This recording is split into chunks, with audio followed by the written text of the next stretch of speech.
लालच की बाल्टी। एक व्यापारी था, उसका व्यापार बहुत अच्छा चल रहा था। लेकिन एक दिन का अचानक ही उसका व्यापार धीरे धीरे कम होने लगा और उसे भारी नुकसान हुआ। जब उस व्यापारी को लगा कि उसे बहुत सारा नुकसान हो रहा है, तो वह धीरे धीरे अपनी संपत्ति को खो रहा है। उसने बहुत कोशिश की, लेकिन वह अपने व्यापार को अच्छी तरह से नहीं चला पा रहा था। तभी उसने मन में विचार बनाया है कि मेरी संपत्ति धीरे धीरे समाप्त हो गई है, इसलिए मुझे यहां से चलना चाहिए और कोई दूसरा व्यापार कर लेना चाहिए। व्यापारी के पास एक पीतल की बहुत ही भारी बाल्टी थी।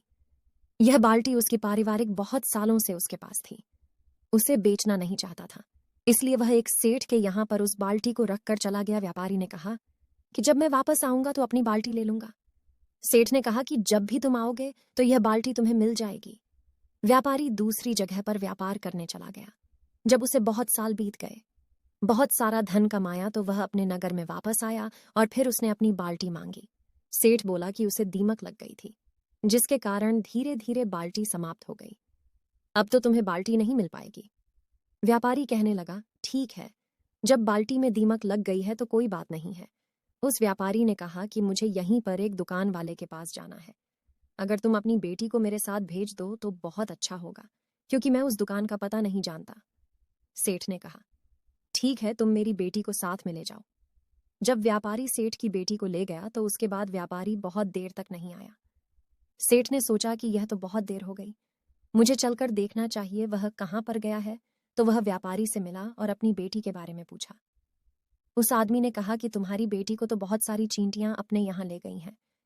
जो मैंने देखा तो उसके पैरों में बहुत सारी चींटियां लगी हुई थीं और धीरे धीरे उसे ले जा रही थीं। मैं कुछ भी नहीं कर पा रहा था। सेठ बोला, तुम झूठ बोलते हो। फिर बोला कि इतनी सारी चींटियां मेरी बेटी को नहीं ले जा सकती, इसका मतलब तुमने उसे कहीं पर छुपाया है। फिर व्यापारी ने कहा कि जिस प्रकार मेरी बाल्टी को दीमक खा सकती है, उसी प्रकार तुम्हारी बेटी को बहुत सारी चींटियां ले जा सकती हैं। सेठ को सारी बात समझ में आ गई। सेठ ने उस व्यापारी की बाल्टी वापस कर दी और अपनी गलती के लिए क्षमा मांगी।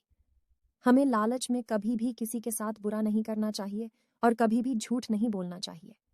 अगर आपको यह लालच की बाल्टी कहानी पसंद आई है तो आप इसे शेयर कर सकते हैं और कमेंट करके हमें भी बता सकते हैं। और हमारे चैनल हिंदी कहानी AAI को ज़रूर सब्सक्राइब करें। धन्यवाद।